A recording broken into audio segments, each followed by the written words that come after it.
We talk a lot on the Clutterbug podcast about decluttering and organizing and cleaning and getting motivated and getting off your butt and doing things that are good for you. But what I don't talk a lot about is getting off our butt and strengthening the most important thing, which is friendships. Not only making new friends, but really nurturing the ones that we currently have. And today I'm so excited because I am interviewing Dr. Marisa G. Franco. She is a renowned psychologist, author, expert on friendships, and definitely the author of the best-selling book Platonic: How the Science of Attachment Can Help You Make and Keep Friends.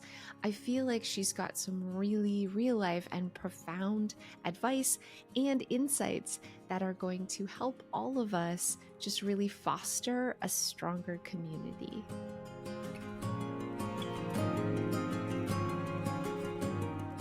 Hello, welcome, Dr. Marisa G. Franco. I'm so excited to have you here on the Clutterbug podcast. I'm so happy to be here. Thanks for having me. This is exciting. I feel like friendship is something I struggle with a little bit, maintaining relationships for a whole lots of reasons. And you literally wrote the book on it. So this is exciting to talk about this. I'm curious though how you started specializing in friendship and relationships. I know you're a psychologist, but this is like, it's different.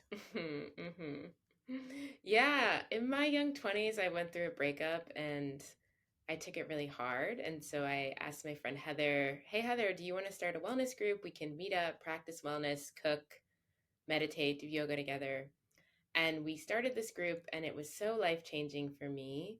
And I looked around and I was like, wow, I think I took this breakup so hard because I felt like I had no love in my life, or I wasn't worthy of love once this romantic relationship didn't work out. And I was like, why doesn't this love matter? Why have I been pretending this hasn't counted all along? And I felt like my own assumptions was predicated on like a larger social messaging, especially to women, around romantic love and what that means and what friendship doesn't mean correspondingly. So I got really curious about those messages, and I was reading more and more books, and I just really wanted a kind of book to exist that used science and gave friendship the dignity that I thought it really deserved. And eventually I was just like, okay, why don't I write it? Oh, that's actually really beautiful. I absolutely love that. Yeah, I've always thought of relationships as being a significant other.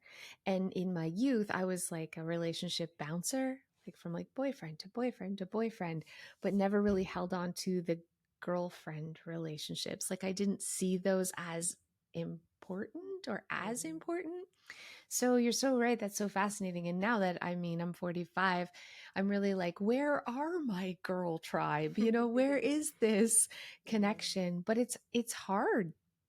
I find it hard as an adult to make new friends. It's not like when you're kids and you schedule a play date. And then, um, so I love that you actually talk about that.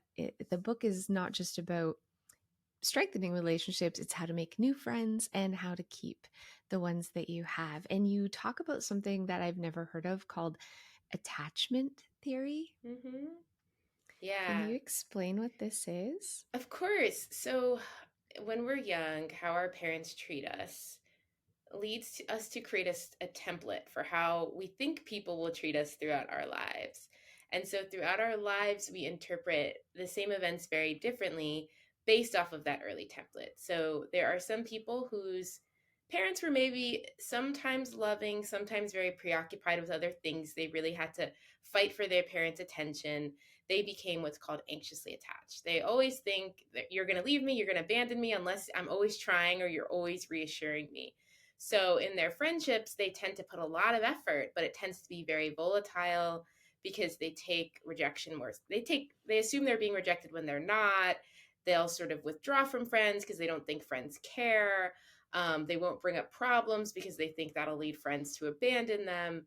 So they're really trying, but they're not getting the outcomes that they want because of that early attachment style and those sets of assumptions. And then you have people who their parents were there physically, but not emotionally. They gave them maybe food, shelter, but when it came to needing emotional support, their parents would kind of just abandon them, stop crying, stop being upset, get angry at them for having emotions. So they shut down their emotions.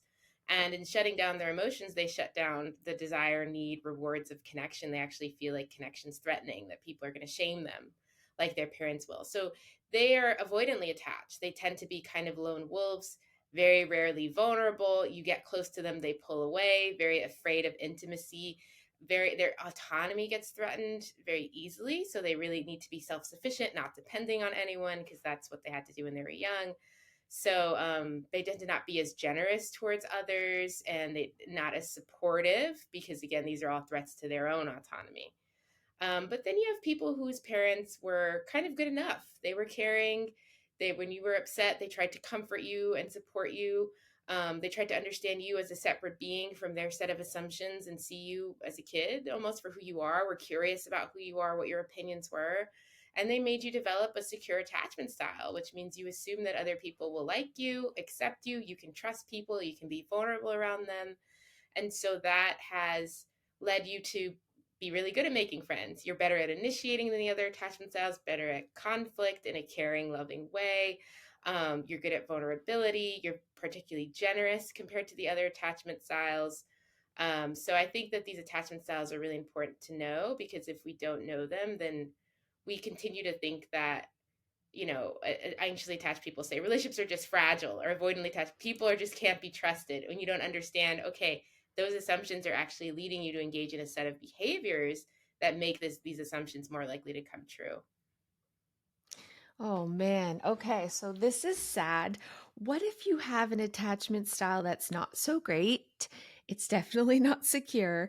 Do you talk about ways to overcome this in your book? And I can see how this also, just understanding the attachment style, could be helpful in your own relationships, like looking at other people. Like, why do they seem so needy? Or why do they need Yeah. constant reassurance? Or why do they not seem to reach out to me? Yeah. Or, yeah.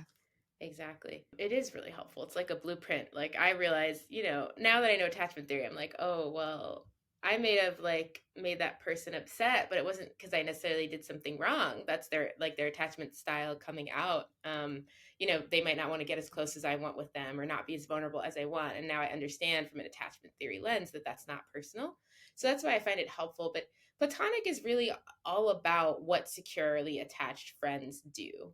And so I really teach people in the book how to engage in more secure behaviors. And that looks like initiating friendships, not just waiting for people to come to you, talking through issues in a very loving, kind way, being vulnerable, but also discerning about who you're vulnerable with, where anxiously attached people will kind of overshare to get people to like them, even with people that aren't safe, and avoidantly attached people won't be vulnerable at all. How to be generous without completely sacrificing yourself, which is what anxiously attached people do. Avoidantly attached people just tend to not be generous, but securely attached people, they're engaged in this process of mutuality, which means I'm thinking about my needs and your needs, and I'm thinking about how do we meet both of them, not how do I meet mine at your expense, or how do I meet yours at my expense. And so that sort of approach really helps them in all of these different realms of friendship. So in platonic, I talk about the 6 different ways that secure people go about friendship in ways that really help them. Like they initiate, they're vulnerable, they're authentic, they're generous, they know how to be angry and like harbor really healthy conflict, and they show a lot of affection. And so in showcasing those behaviors, I help people give like a blueprint of like what they can do to make their friendships better, no matter their attachment style. Oh, I need this. I'm going to go out and immediately order it. I mean, it's hard to really, I feel like I might be, you're going to, I'm probably anxious avoidant, just hearing you talk, but like leaning more towards the avoidant part. Does that make Mhm. sense? Like, are sometimes you on a spectrum Oh, totally. in Yeah. there? Yeah. So it's like any personality trait, which means I might be funny, but funnier around some people, not really funny around other people. So it's like there's a part of it that's a trait, but there's also like it depends on the situation. So if you're around someone who's very avoidant and is like they never give you any vulnerability, they're not not give you very loving, not very generous, you might start being anxious. Like I need some reassurance here. I don't know if you like actually like me. Or if you're around someone very anxious who's like, I need you to be close to me all the time. I need you to text me all the time. I need you to respond to me all the time. You might start feeling avoid it yourself, like, oh my gosh, I need a little bit of space, like this is kind of overwhelming my own sense of autonomy. So it is an individual characteristic, but it's also relational. And for me, if you know your attachment style, what it tends to be, and I'm around people and my attachment style is changing, like if I tend to be secure but all of a sudden I'm feeling more anxious, that tells me some information about what their attachment style is too. Oh, this is so good.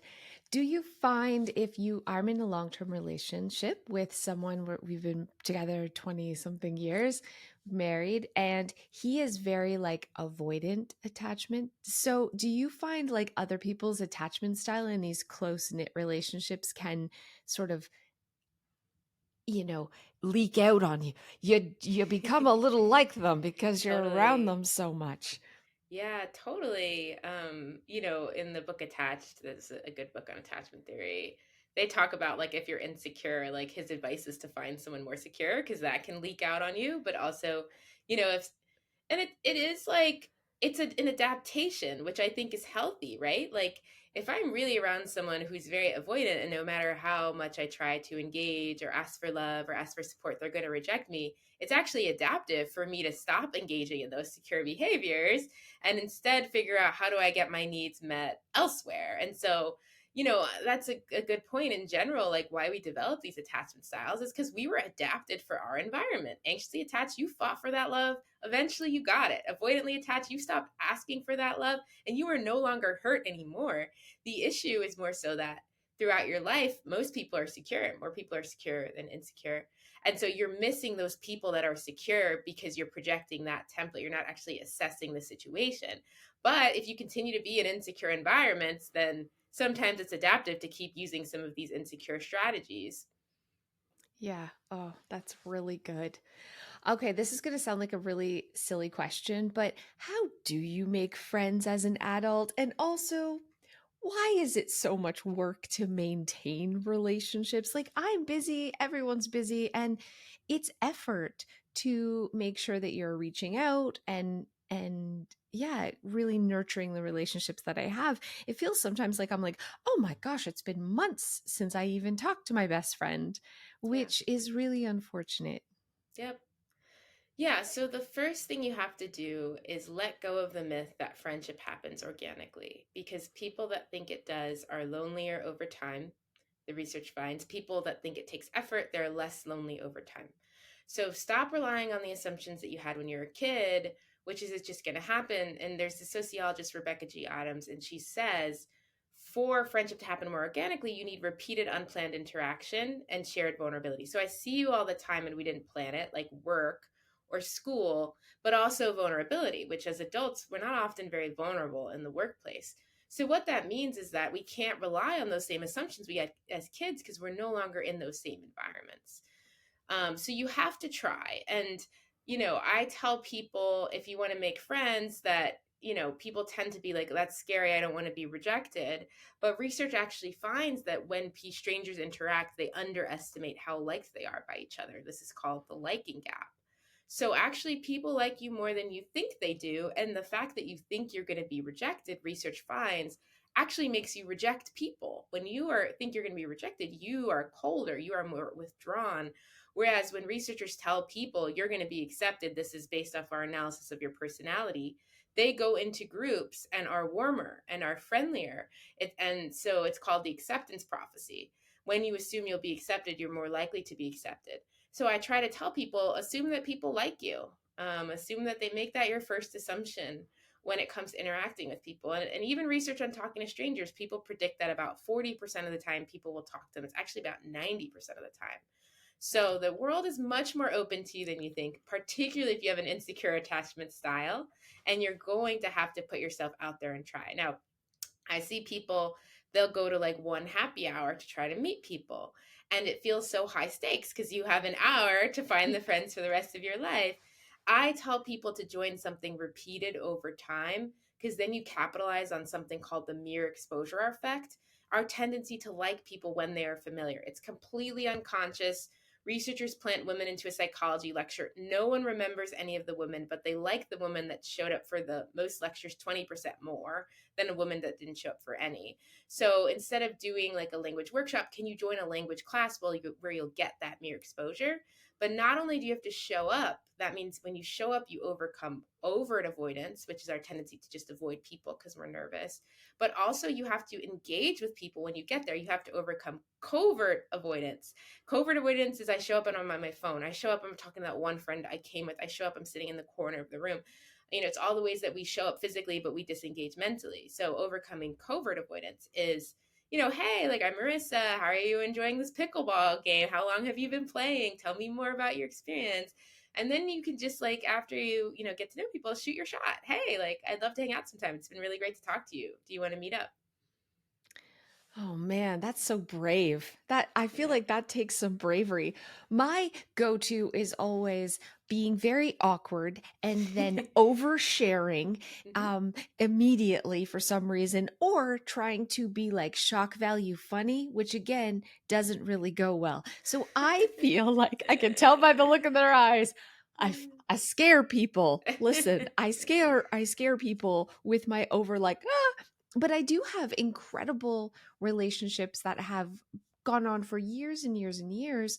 I just find it difficult to make time to nurture those relationships. And I think a lot of people can probably relate to this. It's like, oh man, how did I let that relationship fall through the cracks? Hmm. And now it's been so long, it feels weird to just call someone up out of the blue and be like, hey, I miss you. But I have a feeling that's probably what you would recommend doing. Yeah, well, there's actually some research on this that when we reach out to reconnect, we underestimate how joyful people are to receive that active reconnection. This is just like this general finding in the science of connection that we really underestimate how much people value it, how much people want to hear from us, how loving people are towards us, how they appreciate our acts of kindness towards them. So I would recommend reaching out to someone you've lost connection with and just being like, "Hey, I was just thinking about you." Like, made me realize that I've been meaning to check in for so long. How are you? And reach out to people to start that connection. The other thing that I would suggest is because, like, I know that we are really busy and there's a lot of things going on and it's hard for us. So I tell people that if you reach out, particularly in what I call diagnostic moments, which are these moments we use to diagnose the health of the overall friendship. And there are moments when we are undergoing high emotion, either positive or negative. So I got a promotion, or I got a divorce, or my kid's really sick, or my kid got into college of their dreams, right? These moments of high emotion, when it comes to like how our memory works, we remember moments of high emotion more. So how people showed up in those moments of high emotion, when we look back on the overall friendship, that tends to stick out to us. So even if you're busy, you feel like it's hard for me to show up all the time. Can you show up when you hear good news or bad news and really reach out and show your friends love in those times? The other thing that I would suggest is, like I said, the repeated unplanned interaction and shared vulnerability. Could you put something in your calendar that's just there every month? Like, this is our monthly dinner group. It's already in our calendar. We know it's there. It's going to be a priority amidst all of the other things. This is our monthly catch up call, our monthly walk, or your weekly, whatever it looks like with the time that you have. Kind of like how you structure, like, I don't know, work. It's already in your calendar, like Mhm. using that same approach for time with friends. Yeah, I think that's so, so good. I also love the idea. My therapist actually recommended this. He's like, well, if you have a day where you go grocery shopping, why not invite your friend to go grocery shopping with you? Like, why not use it as you're doing this chore, I guess, anyways, and have a friend to do it with you? And I thought that that was such a simple idea. And I reached out to a friend and I was like, hey, you want to have like a weekly Costco date? I know this is That's awesome. bizarre, but I love we both that. are going anyways. Why not go together? And she was like, I love that idea. And yeah, so I do like the idea of scheduling it in and having something that's reoccurring. So it's just kind of baked in, as I've heard someone describe it, as part of your regular routine. And if you don't have like time for coffee, maybe doing it like, yeah, we're doing chores together might be Hmm. something you can do as well. Okay, this is so good. Why do you think we put more emphasis on this romantic relationship than we do the platonic relationships? Here's what I honestly think when I've looked into like what historians say about this. Friendship used to be a more intimate relationship than spousal relationships because, in the early 1800s and before, the genders were considered so distinct from each other that the idea was that you could only really deeply connect with someone who shared your gender. So women, men were both holding hands with their friends, sharing beds with their friends, carving their names into trees. It was just very, very intimate. And that was encouraged, especially amongst women, because it was thought this was going to prepare you to love better in marriage. But what was different at that time was that women didn't really have rights. So, women, you needed to get married, you needed to have a husband to get property, or like you didn't really have access to career or anything like that. But as women had the option to not engage in marriage because they had now rights that weren't tied up in marriage, we had this growth of this idea of the love marriage. Now what's going to keep you in the marriage is you're only worthy if you have this partner. And we're telling you that it's the be all end all of your life and it makes your life complete.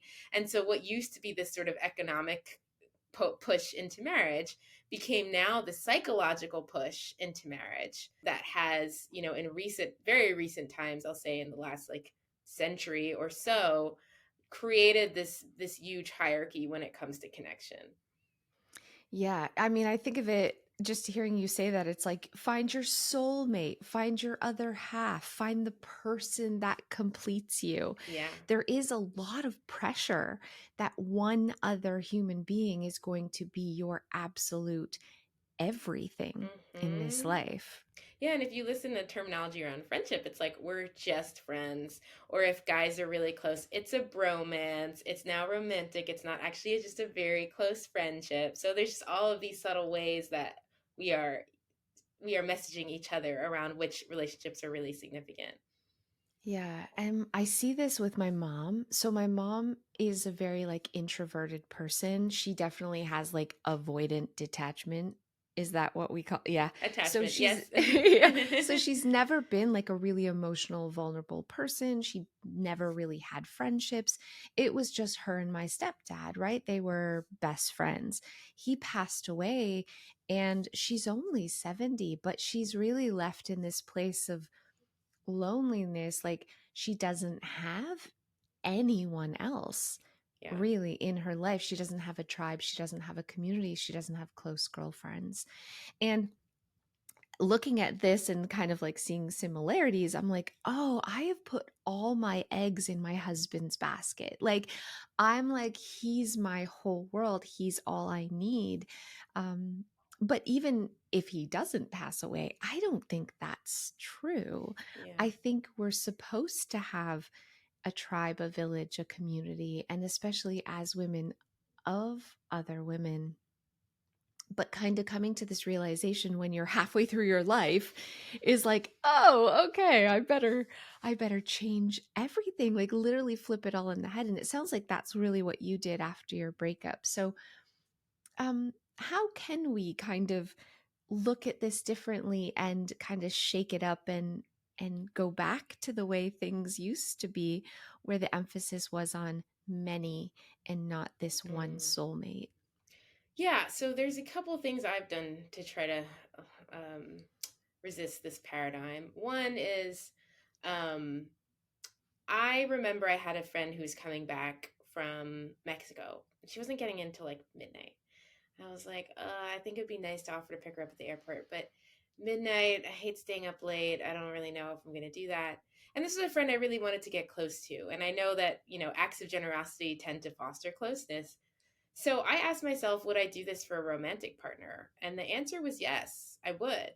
And so once I had to almost use that romantic paradigm when trying to assess what Mhm. I'm doing and willing to do with my friends, knowing that romantic love has monopolized most of our ideas about what it means to be loving. So that I need to go through that comparison. The other thing I'd suggest is Raina Cohen. She's also studies friendship, has this great book, Other Significant Others, and she says a couple things. One is what would it look like if we approach relationships top down rather than bottom up? So instead of being like, you're a friend, what it means to me to be a friend is to hang out once a month and go to happy hour, thus I will slot you there. Instead, what is the nature of our connection? And given the nature of our connection, how what would I like out of it, right? So instead of imposing this paradigm of friendship that is kind of weak in our society, how do I actually feel on this connection? How often would I want to engage with you? What sort of love would I like to have with you? And so starting from yourself and your sense of that person. The other thing that was really, I think, important that Raina has told me too, because she studies like platonic life partners, people that choose friends as their life partners, is like often when we choose to do something that is atypical, like really prioritize friendships, we'll think about the cost, like, oh, I'll have less privacy or I'll be like more stimulated, but we won't think about the costs of disengaging, like, oh, I'm losing something. I might gain my privacy or gain less stimulation, but I also lose something. I'm losing connection, I'm losing that reward, I'm losing that togetherness. And so when you think about the costs of like engaging with friendships, also think about the costs of not engaging with that friendship, right? So that for me, my best friend, she was kind of nomadic this year, remote, and she needed a place to live because she wanted to leave New York. And I have a 1 bedroom apartment. And at first I was like, no, I'm not going to invite her to stay here. Like, if I don't have any space, like, we're just going to be on top of each other. That's going to be uncomfortable.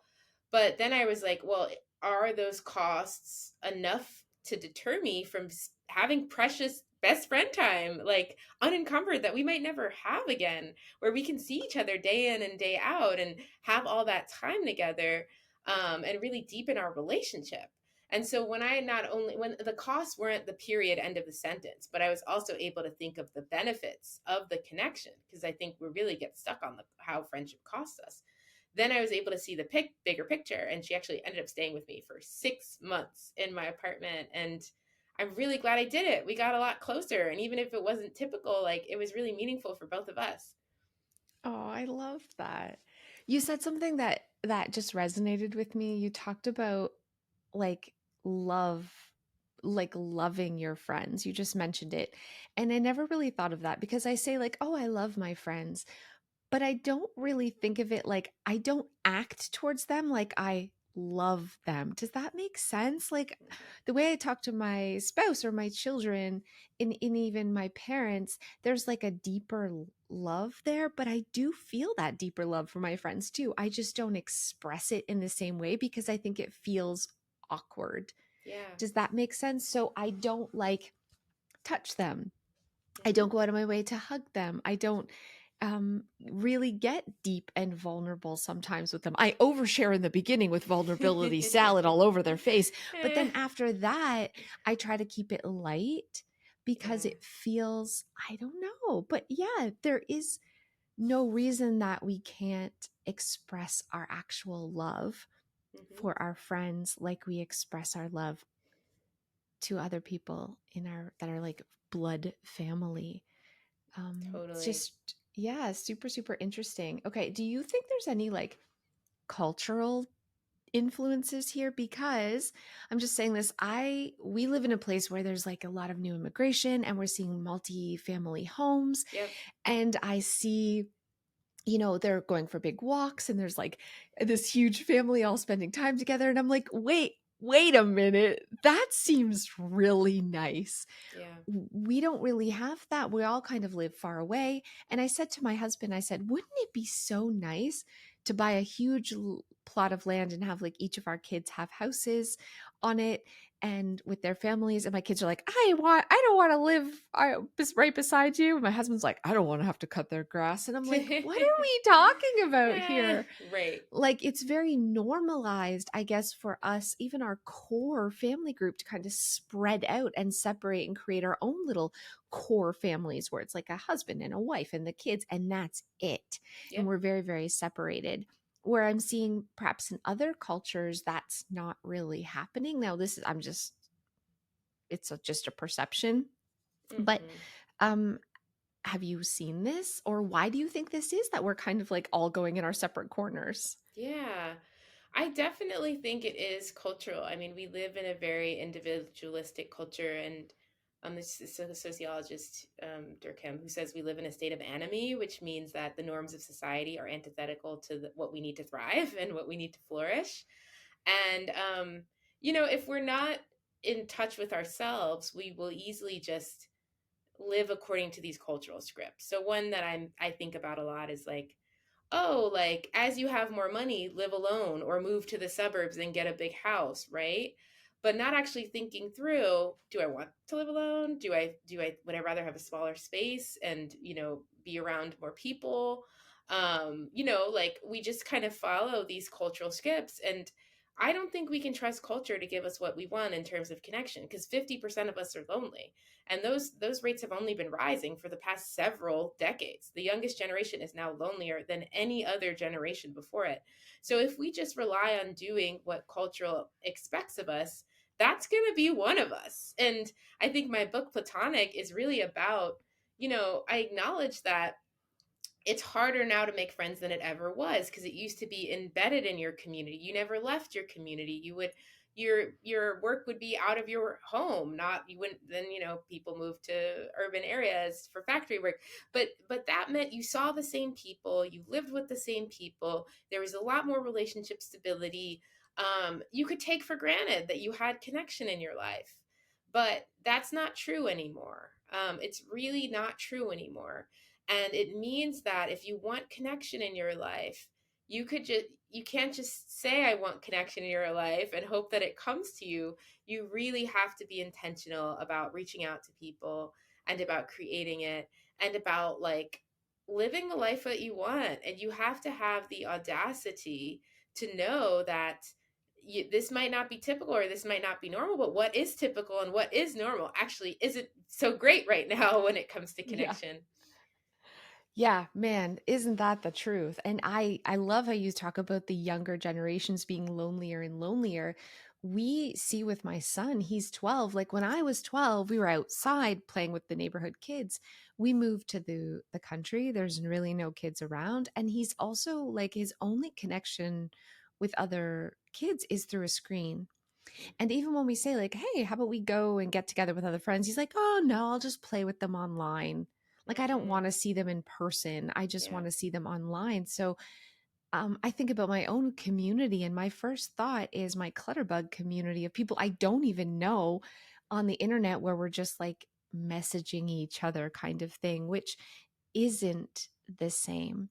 Do Yeah. you think like technology is definitely playing a part in our disconnection from other people? Absolutely. I mean, the loneliness trends started to spike in 2012. What was happening with them was the kind of rise of the smartphone. And this really started interestingly in the book Bowling Alone. He talks about how like this actually started with the television. Before the 1950s, you spent your leisure time around other people. Then people started to spend their leisure time in four walls. And the thing about technology is it gives us this parasocial connection, which means we feel kind of connected with the influencers we're following, the shows that we're watching. It gives us this snack of connection, but we're never truly getting the meal. And so we're constantly a little bit malnourished when it comes to connection. And I see this with my students because I assign them I teach a class on how to make friends, to spend a day without their phones and see how that affects their experience of connection.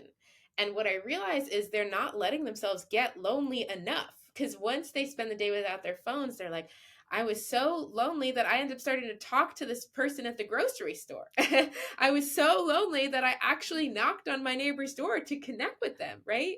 And so, because the phone short circuits our ability to get lonely enough and thus use our loneliness as a motivator to go out there and get connection. It's like we're constantly living in a state of like, I don't know, like disconnection purgatory, where it's Mm. bad, but it's not so bad because we're using the phone as a crutch that might actually be motivated to change the situation.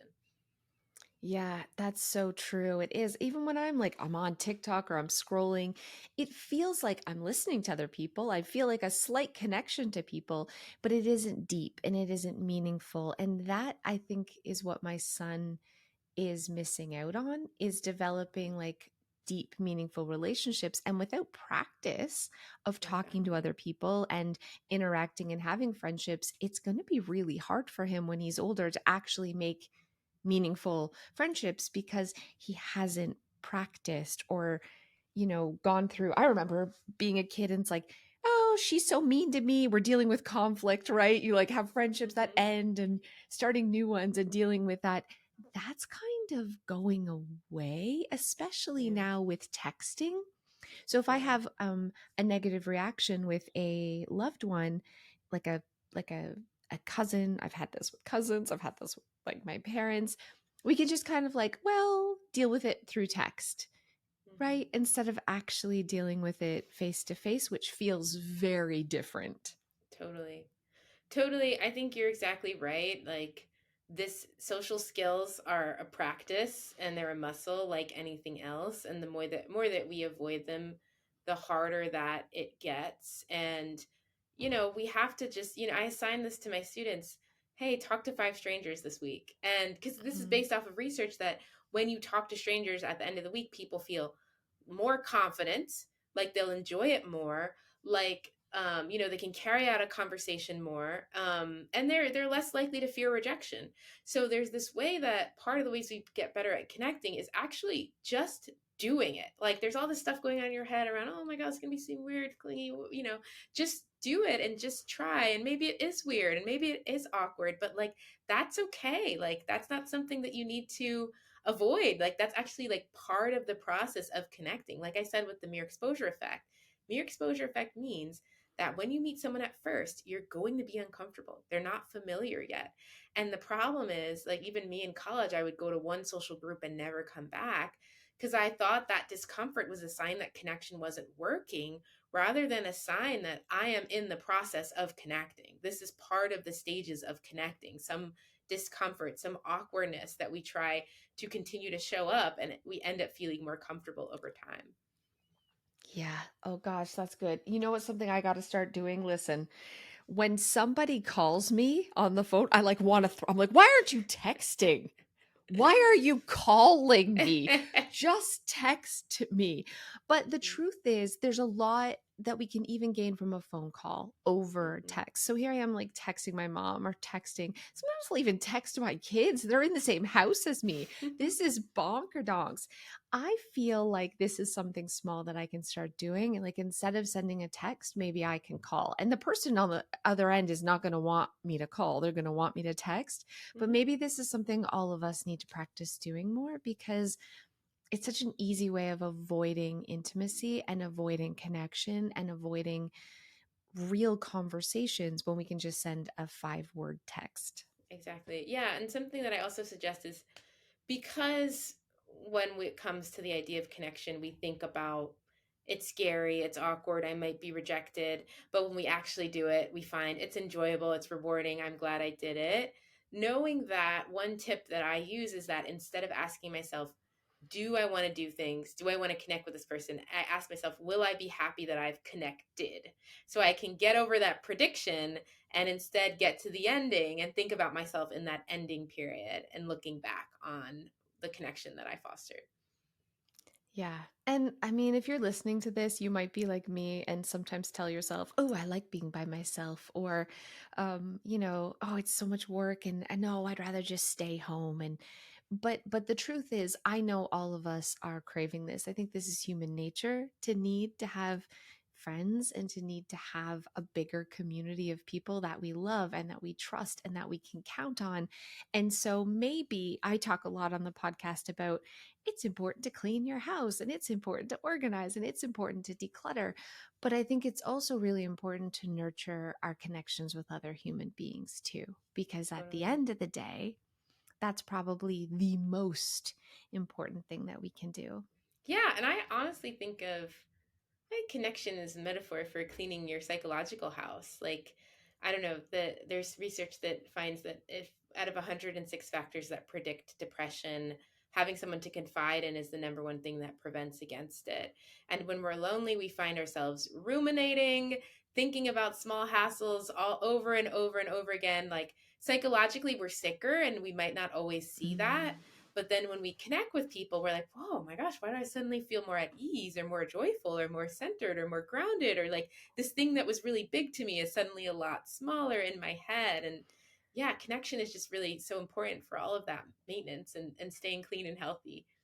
Ah, that's so true. You're right. Because without it, we're overthinking, we're overanalyzing, we can sit and over research, we can just kind of get stuck in our heads, and other people are what can really pull us out and ground us and be like, no, this is not that big of a deal. Or here's some ideas of things you could do. Or I can help you. Hmm. Like, imagine, especially us living in a spot where we're like, ah, everything's a disaster. I can't get my life in order. Having a friend that's like, hey, I'll come over and we can like tackle your closet together.